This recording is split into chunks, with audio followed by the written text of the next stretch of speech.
નમસ્કાર 11 વાગ્યાની 11 ખબરો સાથે હું છું હેતવી અને વાત મહત્વના સમાચારો પર તો નવરાત્રીની રાહ જોતા ખેલૈયાઓ માટે માઠા સમાચાર આવી રહ્યા છે। આ વખતે નવરાત્રીના રંગમાં ભંગ પડી શકે છે। નવરાત્રીમાં વરસાદ એ વિલન બની શકે છે કારણ કે નવરાત્રીમાં વરસાદની હવામાન નિષ્ણાંત દ્વારા આગાહી કરવામાં આવી છે। છઠ્ઠા નોરતાથી દશેરા સુધી વરસાદ પડી શકે છે। થંડરસ્ટ્રોમ એક્ટિવિટી થતા રંગમાં ભંગ પડી શકે છે। નવરાત્રીમાં પણ ગાજવીજ અને પવનની સાથે વરસાદની આગાહી કરાઈ છે। દક્ષિણ ગુજરાત સૌરાષ્ટ્રમાં વરસાદ વરસી શકે છે। હવામાન નિષ્ણાંત દ્વારા વરસાદને લઈને આગાહી કરાઈ છે।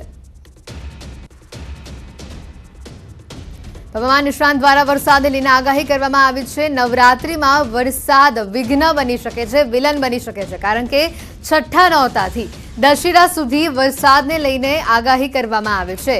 થંડરસ્ટ્રોમ એક્ટિવિટી એક્ટિવ થતા ક્યાંક ને ક્યાંક વરસાદ વરસશે। દક્ષિણ ગુજરાત અને સૌરાષ્ટ્રના ભાગોમાં વરસાદ રહેવાની શક્યતાઓ વ્યક્ત કરવામાં આવી છે। તો સાથે આપણે જણાવી દઈએ પવન અને ગાજવીજ સાથે વરસાદ વરસી શકે છે।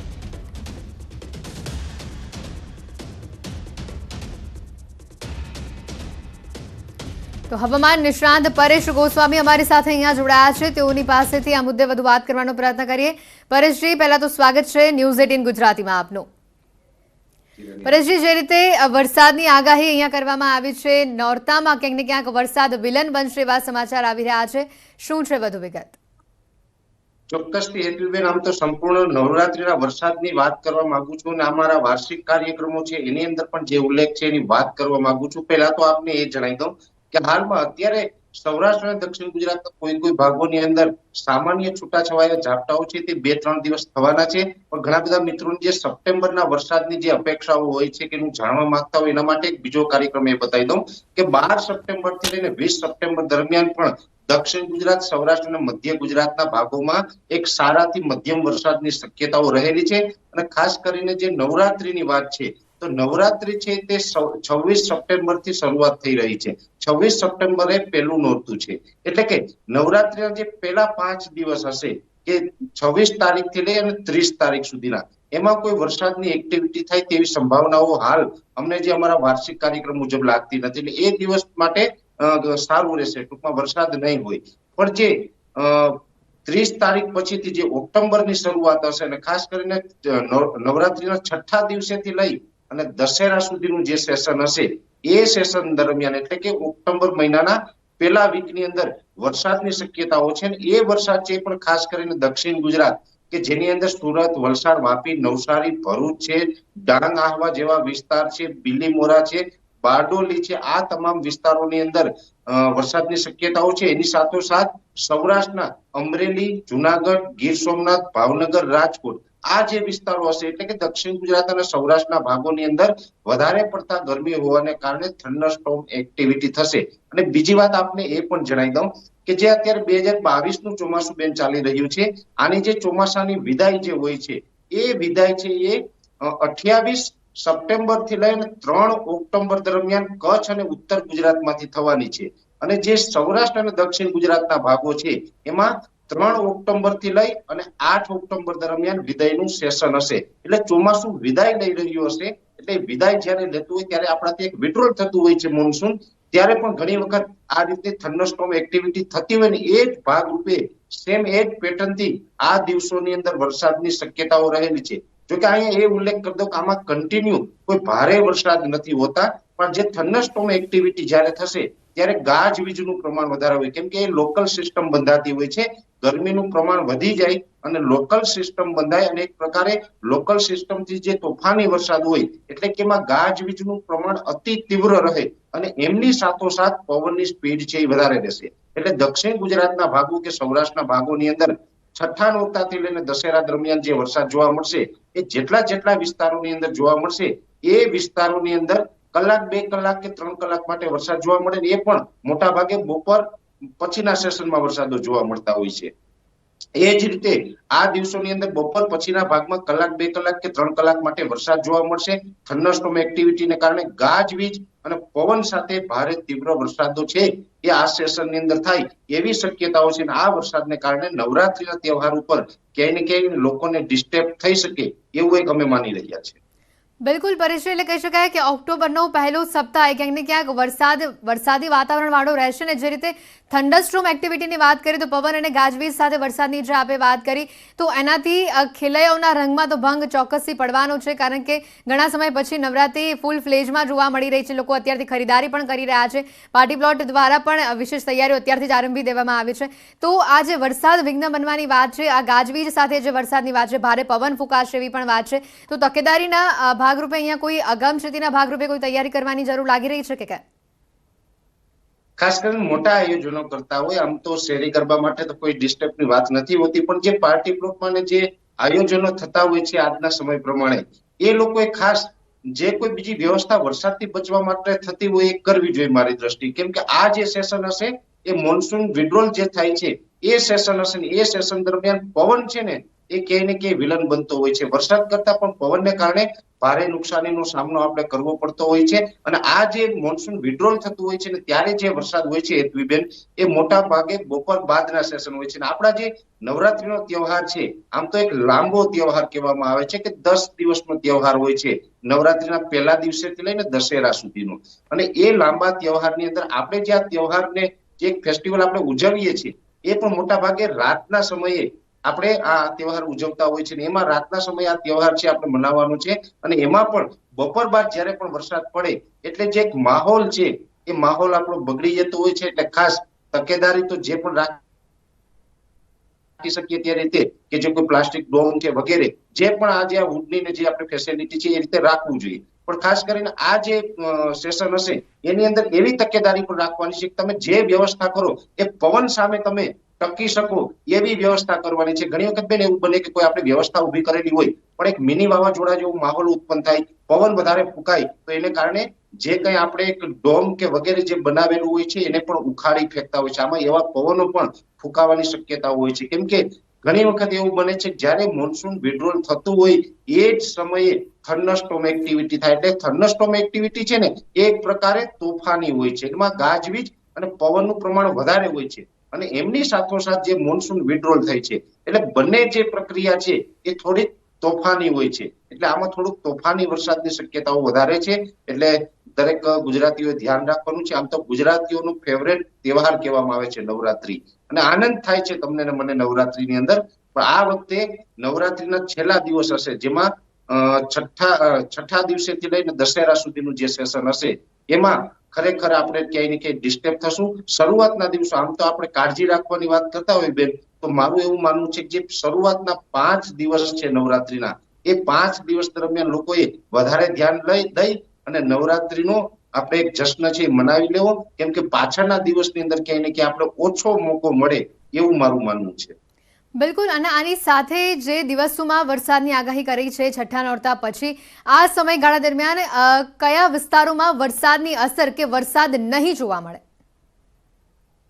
ખાસ કરીને આમ જોવા જઈએ તો કચ્છ અને ઉત્તર ગુજરાતની અંદર આની અસર જોવા નહીં મળે. કેમ કે ત્યાં તો વહેલું જ ચોમાસું છે એ વિડ્રોલ થશે. ચોમાસું જેવી રીતે ભારત દેશની અંદર ચોમાસાનો પ્રવેશ થાય છે એ આપણે કેરળથી ચોમાસું એન્ટર થાય છે. અને જે ચોમાસાની વિદાય હોય એ ભારત દેશની અંદર સૌ પ્રથમ ચોમાસાની વિદાય છે એ રાજસ્થાનથી થાય છે.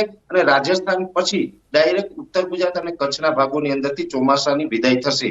એટલે 28 સપ્ટેમ્બર થી લઈને 3 ઓક્ટોબર દરમિયાન જે ચોમાસાની વિદાય છે તે કચ્છ અને ઉત્તર ગુજરાતમાંથી થઈ જશે. એટલે નવરાત્રી દરમિયાન એ વિસ્તારોને ક્યાંય ડિસ્ટર્બ થાય એવું લાગતું નથી. પણ ખાસ કરીને જે સૌરાષ્ટ્રના જિલ્લાઓ છે જેમાં રાજકોટ હોય, જુનાગઢ હોય, ગીર સોમનાથ હોય, ભાવનગર હોય, અમરેલી હોય, બોટાદ જિલ્લો છે, આ તમામ વિસ્તારોને ચોમાસાની અસર થશે. અને ઓક્ટોબરના પહેલા વીકની અંદર આમાં વરસાદી માહોલ જોવા મળશે.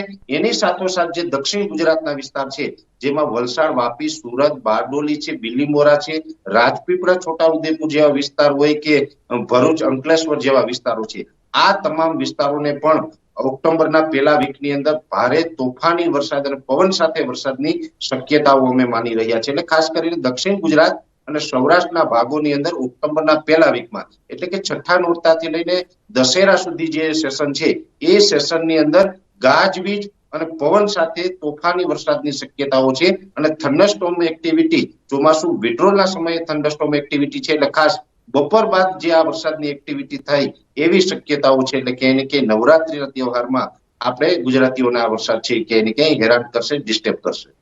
બિલકુલ પરેશજી, આપ અમારી સાથે જોડાયેલા રહેજો. આપણી સાથે અહીંયા અમારા સંવાદદાતા સંજય ટાંક પણ જોડાયા છે કે જો ખેલૈયાઓ સાથે અત્યારે ઉપસ્થિત છે તો તેઓની પાસેથી પણ વધુ વિગત અને વાત કરવાનો પ્રયત્ન કરીએ. સંજય, જે રીતની હવામાન નિષ્ણાંત દ્વારા આગાહી કરવામાં આવી છે, છઠ્ઠા નોરતા બાદ વરસાદનું જોર રહેવાની શક્યતા ક્યાંક ને ક્યાંક વ્યક્ત કરાઈ છે. ખેલૈયાઓમાં આ સમાચારને લઈને કેવો માહોલ જોવા મળી રહ્યો છે?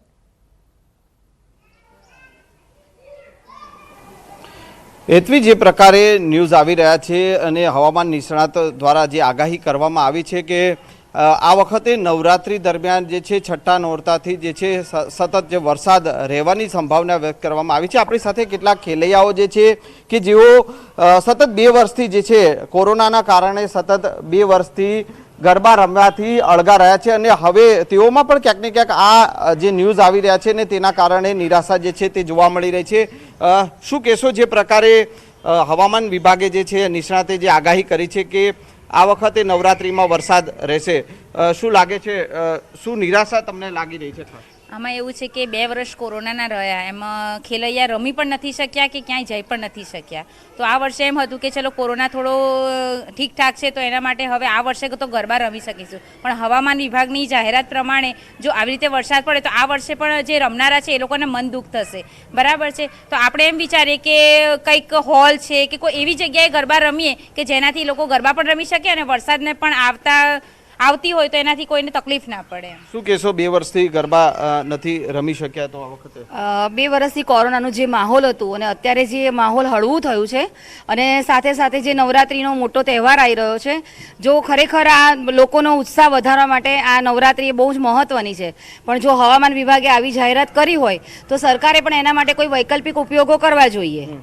તમે શું કહેશો, 2 વર્ષથી રમી શક્યા નથી અને આ વખતે પણ વરસાદની સંભાવના વ્યક્ત કરવામાં આવી છે? વરસાદની સંભાવના તો છે જ, ગમે ત્યારે પડી શકે, એનો કોઈ ભરોસો નહીં. તો આ ફેરી નવા ગરબા ક્લાસીસ બી બહુ ખુલી ગયા છે જેમાં ખેલૈયાઓ પોતે જઈને શીખી બી રહ્યા છે. પણ 2 વર્ષને લીધે જે બંધ હતું એને લીધે આ વર્ષે ઉત્સાહ બી એટલો જ છે અને એ ઉત્સાહને કારણે ખેલૈયા બી નવા ક્લાસીસ જોઈન કરી રહ્યા છે રમવા માટે.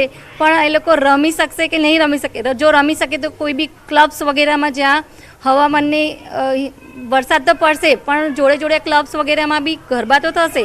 જો ક્લબ્સમાં જશે જે એ લોકો રમી શકે, લેકિન જે સોસાયટી છે પછી જે નાની શેરીઓમાં ને જે ગરબા થાય છે જો એ વરસાદને લીધે થોડા ડિસ્ટર્બ થશે. બિલકુલ, તો ક્યાંક ને ક્યાંક જે છે હેતવી ખેલૈયાઓ પણ માની રહ્યા છે, જો અન્ય ખેલાડીઓ પણ આપણી સાથે છે. શું કહેશો, વૈકલ્પિક વ્યવસ્થા વિચારવી પડશે કારણ કે જે પ્રકારની આગાહી કરવામાં આવી છે કે વરસાદ રહી શકે છે?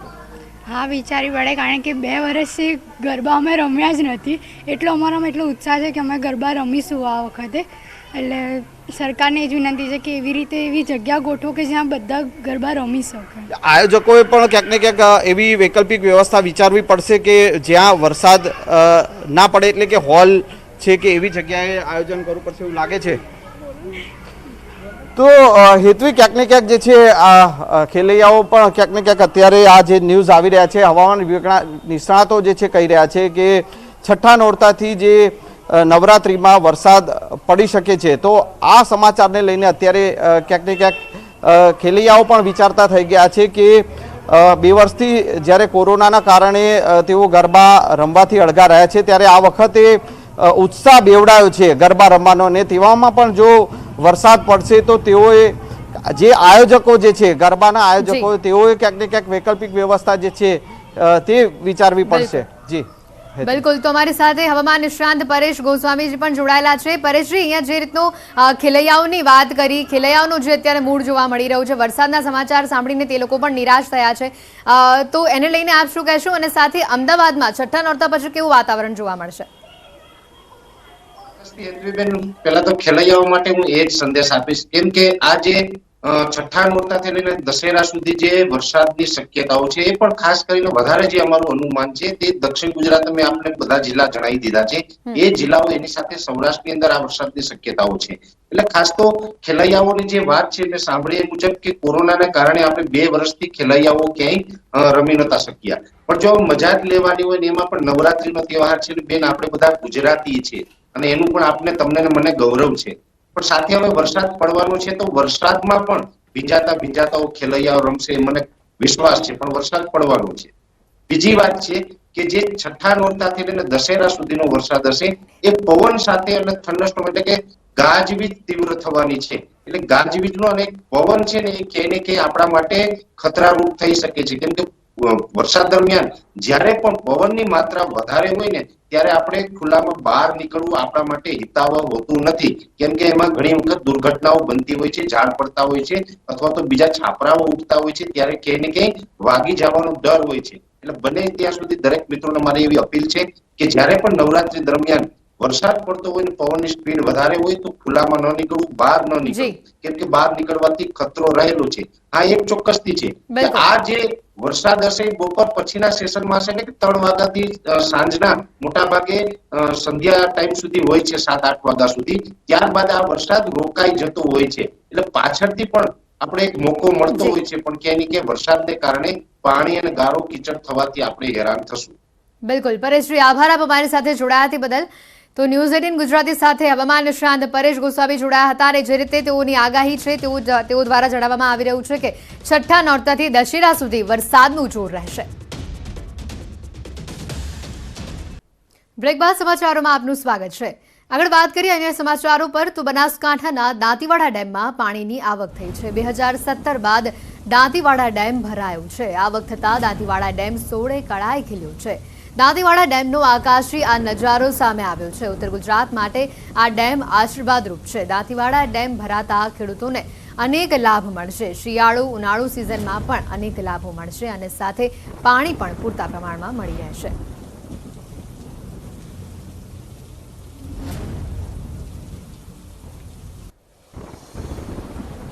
અને હવે વાત શાંતિના દુશ્મનોની.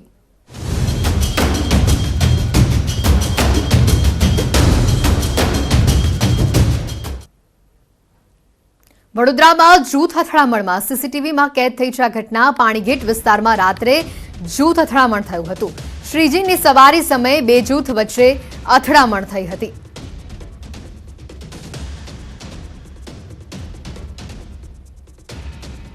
પાણીગેટ વિસ્તારની આ ઘટના છે. પાણીગેટમાં રાત્રે જૂથ અથડામણની આ ઘટના બનવા પામી હતી, જેના સીસીટીવી પણ સામે આવ્યા છે. શ્રીજીની સવારી સમયે અથડામણના આ દ્રશ્યો સામે આવ્યા છે. તોફાની તત્વો દ્વારા જૂથમાં અથડામણ કરવામાં આવી. સંવાદદાતા અંકિત અમારી સાથે અહીંયા જોડાયા છે. વડોદરાની આ જે ઘટના સામે આવી છે, અંકિત, જે રીતની જૂથ અથડામણની આ ઘટના સામે આવી છે, પાણીગેટ વિસ્તારના રાતના આ સીસીટીવી પણ સામે આવ્યા છે, શું હતો સમગ્ર મામલો?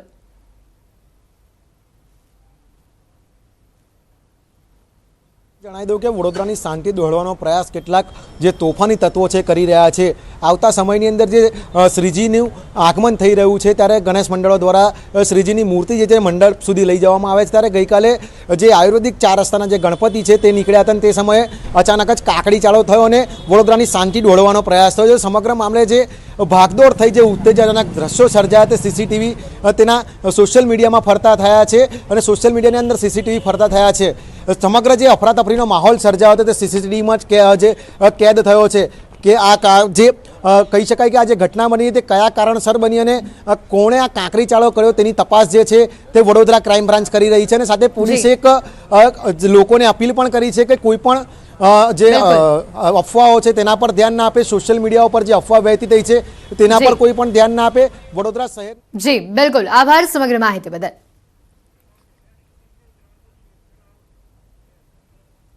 પંચમહાલના લકોલેશ યોગ યુનિવર્સિટીના સ્થાપક રાજશ્રી મુનિ બ્રહ્મલીન થયા છે.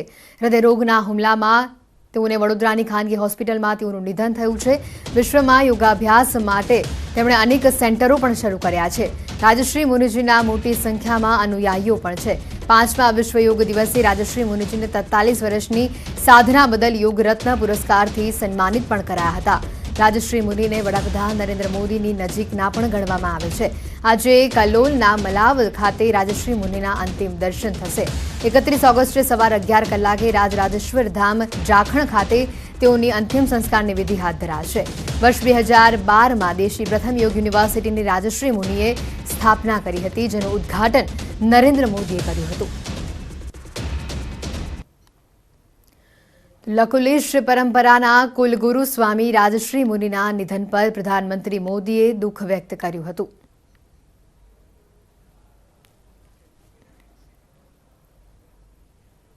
આગળ વાત કરીએ તો અમારી ભાગીદાર બ્રાન્ડ્સ તરફથી 1500 રૂપિયાની આકર્ષક ઓફરોનો દાવો કરીને નેટ ઝીરો કોસ્ટ પર મની કંટ્રોલ પ્રો સબસ્ક્રિપ્શન મેળવો. આ લાભો હવે ફક્ત મની કંટ્રોલ એપ્લિકેશન અથવા વેબસાઇટ પર જ મેળવો.